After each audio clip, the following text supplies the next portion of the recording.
Hi, thanks for clicking on this video. We're here at Trinity Wesleyan Church so that we can unleash hope to those around us, and that includes you. So thank you for being a part of what's going on in our church, even through technology. We hope that this video is a blessing to you, and at the end, you're going to see some next steps and ways that you can get involved even after this video is done. Here's the thing, is that the battles you refuse to fight, your kids will have to fight. Your inability to confront lust means your son's gonna have to fight that battle. Your inability to confront insecurity means your daughter's gonna have to fight that battle. Your inability to break the cycle of divorce and addiction off your family means your kids are gonna have to fight that battle. And I'm here to announce to you that it's time for you to begin to arise and fight. I wanna ask you, how many more generations is the enemy going to take out in your family till you stand up and say enough is enough? I don't know if you're like me, but I like to find really weird geographical borders. It could be like countries, cities, states, it doesn't matter. I really like seeing weird borders. Typically, you don't get borders that line up perfectly like Colorado. Now, if you're a regular person, you look at a map, you would think that Colorado has 4 straight sides. But looking at Colorado from a whole state view or from the contiguous 48 state view, it looks like it is a rectangle with 4 sides. But it's not 4 sides. It's not 6 sides. If you guessed 697 sides, you probably knew the answer already. While Colorado looks like a perfect rectangle, the borders were marked out in 1861. They used latitude and longitude to mark the edges of the new territory of Colorado.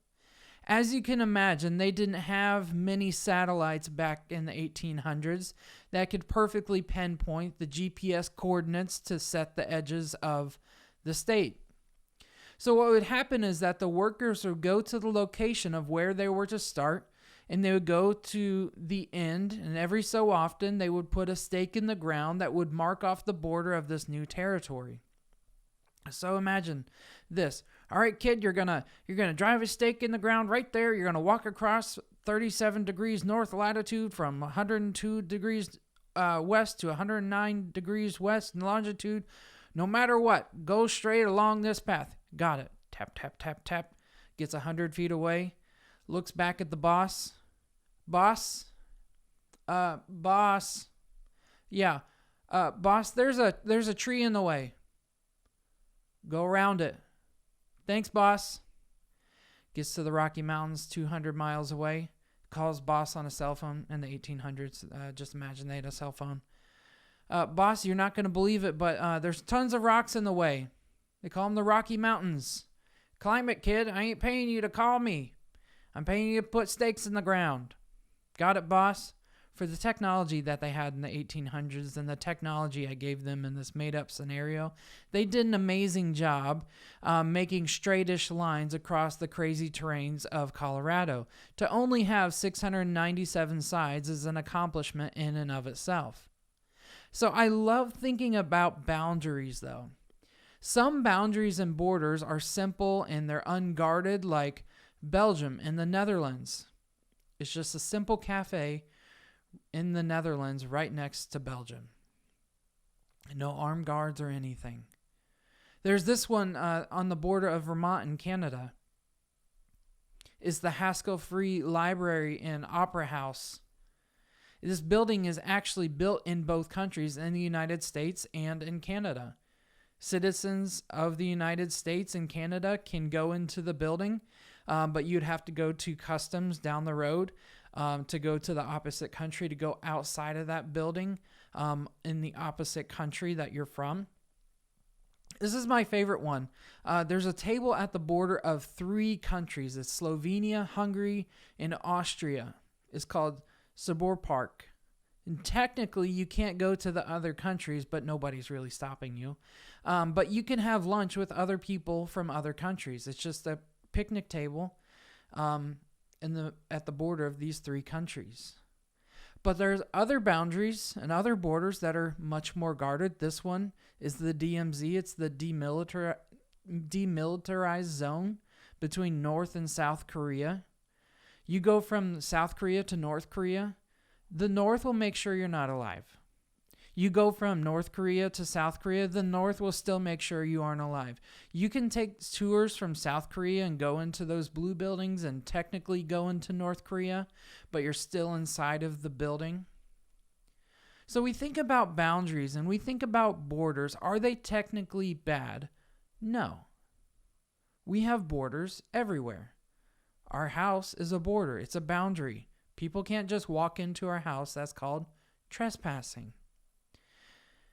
Have many of the boundaries and borders come from terrible things? Yes, specifically from regions and countries. But today we're talking about boundaries in parenting. Parenting our kids. And we'll be talking about boundaries in parenting. The first part about parenting is being a parent worth imitating.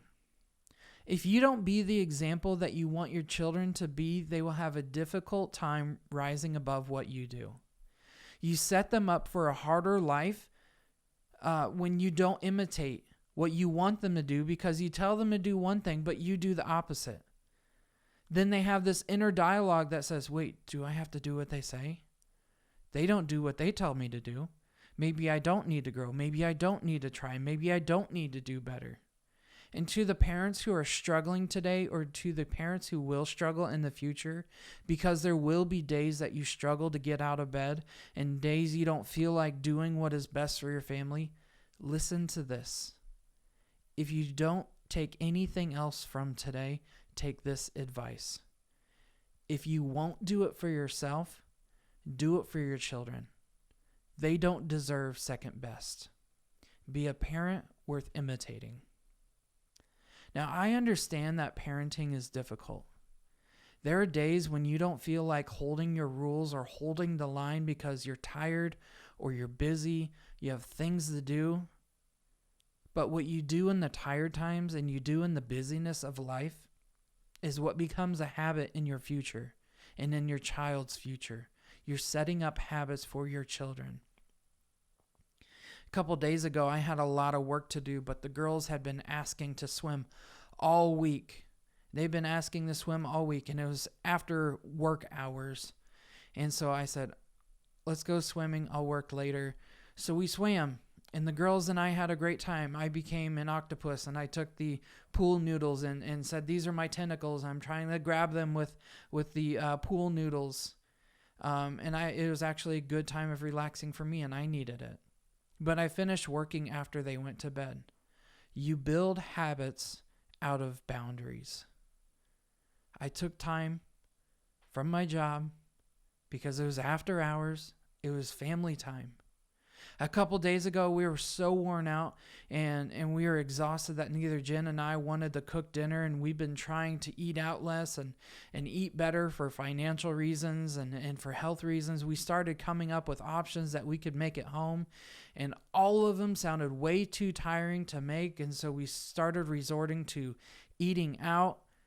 And I don't know what happened, but we started making food at home, and I texted Jen a couple hours later. I said, I don't know what happened, but we saved money and we didn't eat out. You build habits out of boundaries. We set boundaries and we're making habits. Many times I put my phone in place of where I should be spending time with my girls or with Jen. And I've been trying to put my phone down or put it in my pocket to give them the interaction that they deserve. And I'm not great at it, but I am getting better. Again, you build habits out of boundaries. Boundaries are not bad. They're actually good for children's development, for the development of their brain, their social skills, their physical development, their mental, emotional, spiritual development. Boundaries are good for children to have. Between the CDC and multiple respected psychological associations, this is what they agree. This is a consensus of what they agree. It says rules provide the framework for children to understand what is expected of them at home, with friends, and at school. While parents know this kind of structure is important, it's often challenging to establish and maintain rules at home. Parents may refrain from doing so because they feel guilty. They don't want to fight the battles that they may ensue when kids object, or they don't want to deal with a younger child's temper tantrums. But children need boundaries and limits to feel safe and secure. Despite what a child may say, these guardrails are good for them. By setting limits, parents teach kids important skills that will help them succeed in all areas of life. Rules teach children self-discipline and help them learn how to make healthy choices. It's doubtful that you will get children to admit that they like rules, but you might get them to acknowledge that it's helpful to know what's expected of them and how they ultimately get what they want. At the end of the day, this is about teaching kids what they need to do to succeed. Boundaries and rules is not always saying no. It's giving them freedom within the areas that you've given them for their safety.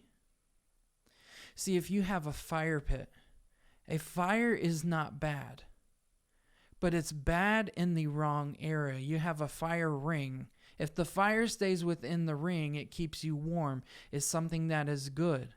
A fireplace is good. You keep the fire inside the fireplace.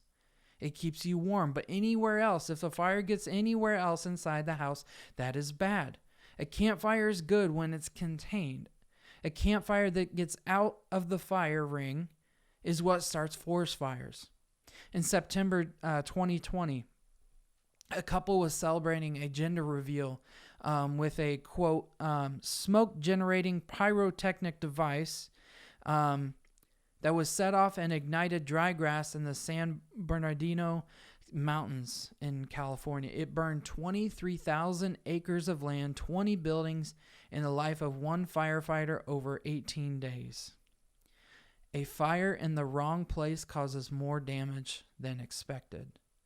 A boundary in the wrong place causes more damage than expected. You may think that a boundary and not setting a boundary is not a big deal until it's a huge deal. You see what happens? You know what? Kids are immature. If you want to put it really blunt, kids are dumb. Kids are dumb. They've never been adults. They don't understand. They don't understand why they need to go to bed early. They don't understand why they can't eat junk food. They don't understand why they can't just buy toys all the time. They will naturally do the worst option when left to their own options. Between staying up late and going to bed at a reasonable time, they will stay up late. You will regret it the next day. They will regret it the next day. They will act like turds the next day. Between eating junk food and eating healthy, they will eat junk food and candy for dinner. Ice cream is better than carrots. We know that.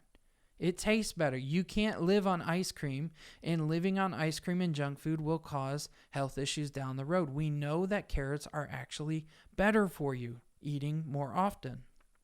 Between saving for the future and spending all of their money, they will spend all their money on candy and toys. That is better than saving money. Having a life with no money and spending down to zero is stressful in adulthood.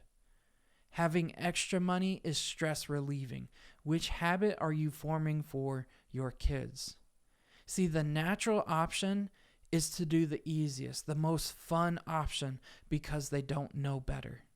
They need boundaries. They need rules to guide them from childhood to adulthood.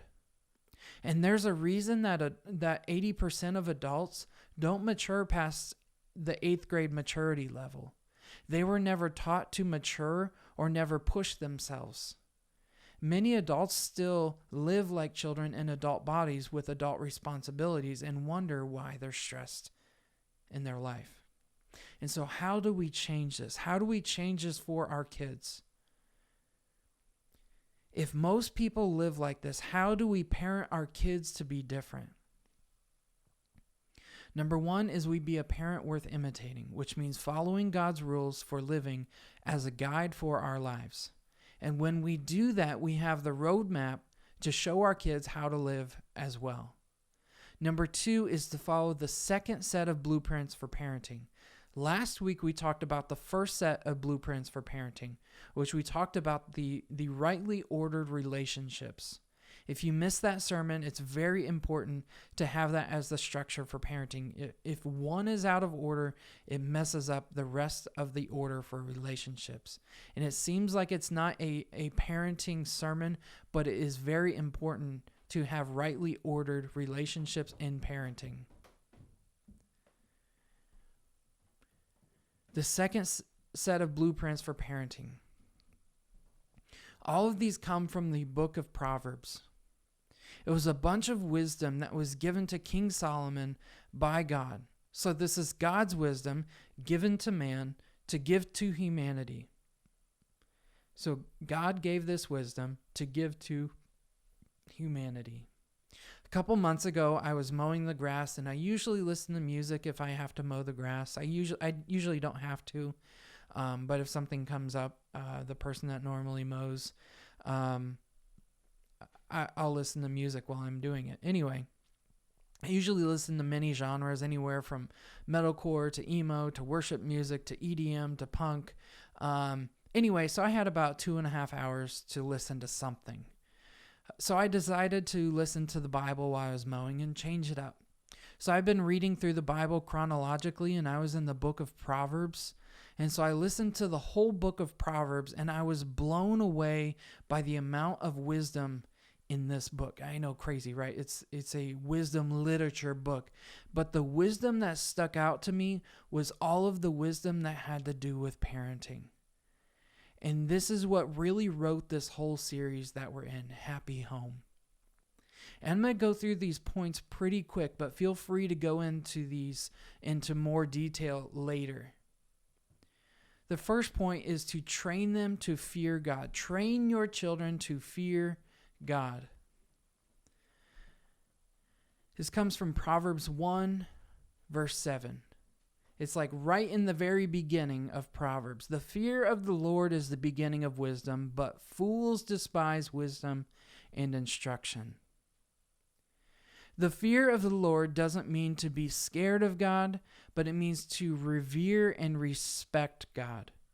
Respect of the Lord is the beginning of knowledge. That's step one. That's the very beginning. Respect God. Honor Him. Teach your kids about God. Teach your kids to respect and revere God. The flip side of this verse, it says, fools despise wisdom and instruction. Those who don't fear God or revere God don't even have the beginning of knowledge. Knowledge comes from God. You might be intelligent, but you're missing the very first step. You're missing the very first rudiment. Fools despise wisdom and instruction. And there's a lot of people in our world today that despise wisdom and instruction. They're not willing to learn. They're not willing to grow. I'm not above being taught something. I know I don't know everything. I'm teachable. It comes from knowing where knowledge comes from. Teachability comes from God. Humility comes from God. Pride comes from Satan. Fools despise wisdom and instruction. Number one is to train your kids to fear God. Number two is train your kids to manage God's money. Yes, God's money. In Deuteronomy chapter 10, verse 14, it says, "To the Lord your God belong the heavens, even the highest heavens, the earth, and everything in it." Everything came from God. All matter came from God. Everything in and on the earth is God's. We are only stewards. We are only managing everything in it. This is why we can trust God when He says, give 10% of our income, because it's His income, it's everything, and He will take care of us. Number one, it's His money. If He says He wants 10%, He gets 10% back. Second, when we order our finances God's way, God provides in ways we never thought possible. Jen and I are passionate about teaching the goodness of God, of ordering our finances God's way, because we have seen the goodness of God through trusting in God's process for money. I have been tithing since I was about 12 years old, giving 10% of our income. and I have never, ever, ever been without anything. It's a habit now that we have formed. In Proverbs chapter 3, it says, honor the Lord with your wealth, with the first fruits meaning 10%, of all your crops. This is money, unless you're a farmer. Most of the Israelites were farmers, so this made the most sense for them, okay? Then your barns will be filled to overflowing, and your vats will be brim over with new wine. Here's an easy way to remember how to train your kids to manage God's money. 80% expenses, 10% tithe, 10% savings. And here's the hard part. You don't just teach your kids, you have to do it too. If you don't do it, they won't do it. What Jen and I have seen teaching financial classes across the country is those who follow God's boundaries for finances are those who become stress-free about money. Those who don't are those who always stress about money. If you don't do it for yourself, do it for your kids. Number 3, train your kids to watch their words. It comes from Proverbs chapter 4, verse 24. It says, keep your mouth free of perversity. Keep corrupt talk far from your lips. The point here is to train your kids to watch their words, but this is a lesson for ourselves and a lesson for teaching our kids. We go back to the Hebrew, this word for perversity, this word means or encompasses anything from swearing and dirty talk to gossip and deceitful speech.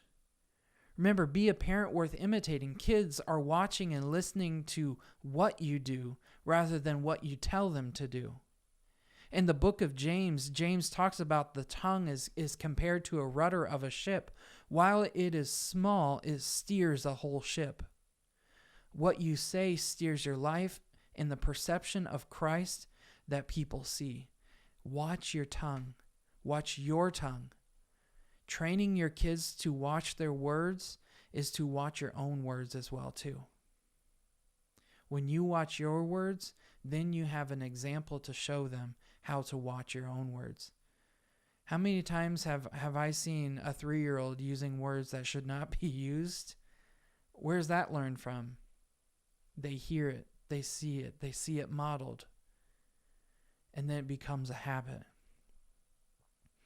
The 4th thing we need to teach our kids is we need to train them to be responsible.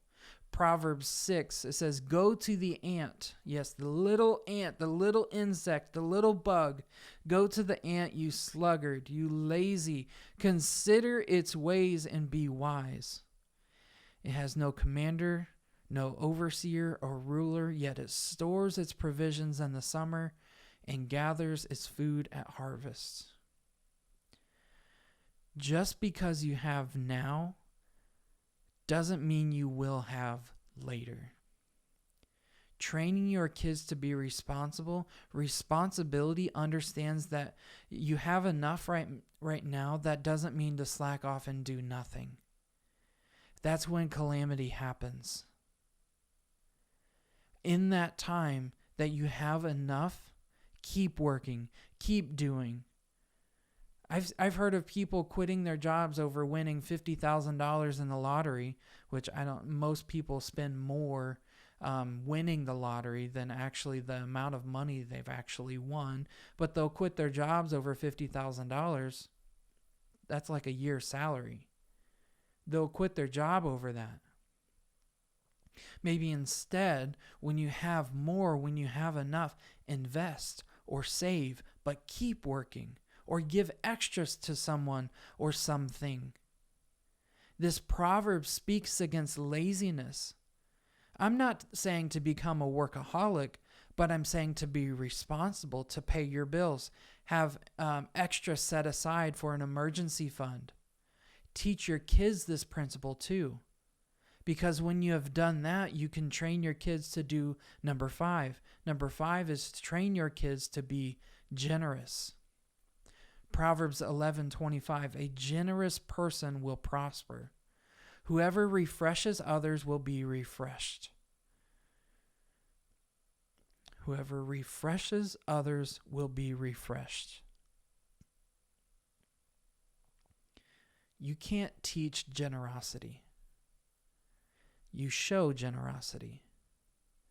Generosity is not a skill that is learned, but an emotion to be understood.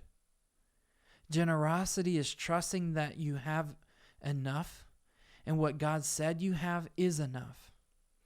When you fear God, manage God's money well, that you're responsible, you can be generous without stress.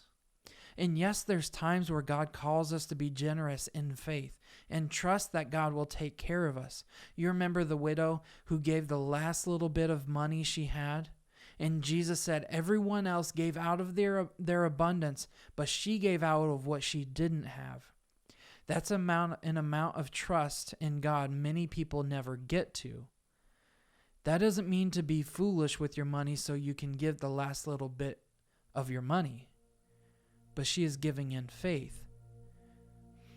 All these things add on top of each other to fear God, manage God's money, be responsible, then be generous. And there's a lot of times where they coincide and they all work together. You get to these points when you're doing all these things at the same time. Number 6 is to train your children to carefully select friends.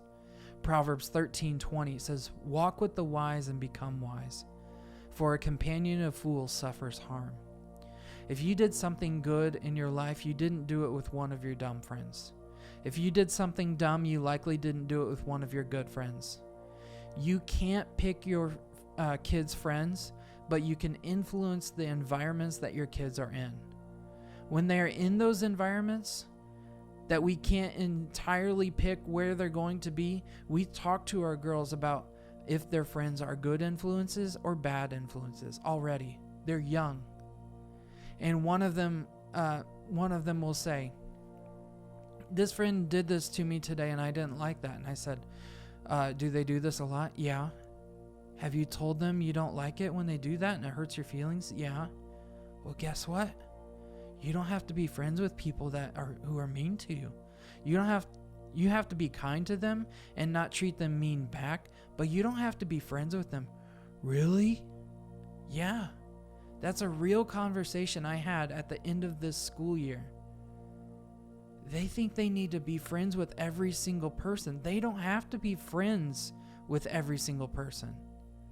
Teach your kids to find friends that build them up, to help them grow and help them and have friendships that sharpen their skills together.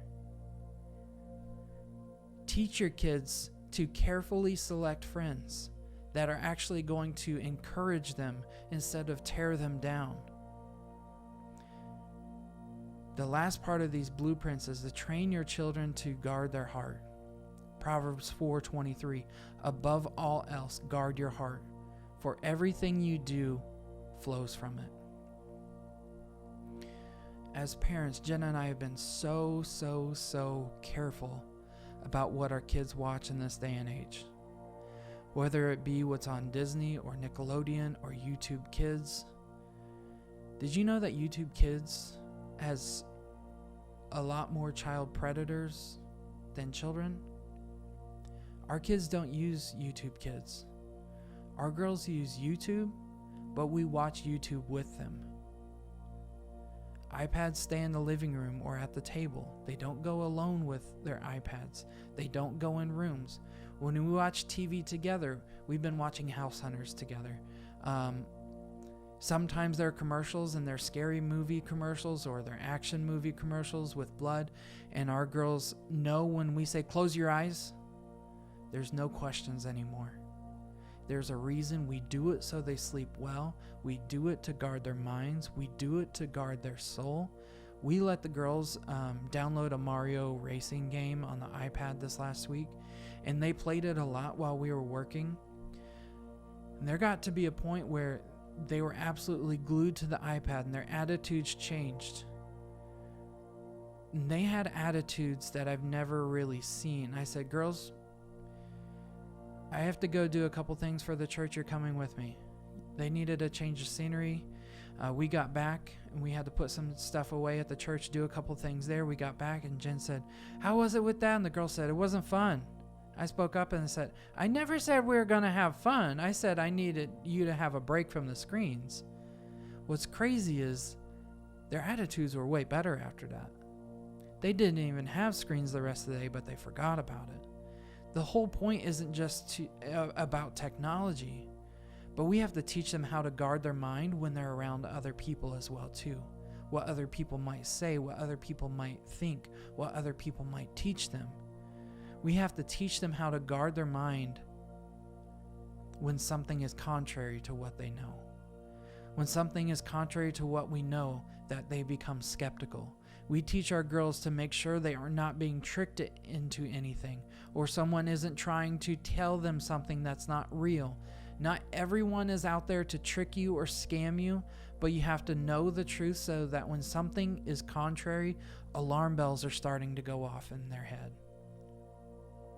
Train your children to follow the ways of God, even when it is contrary to what the world says and believes.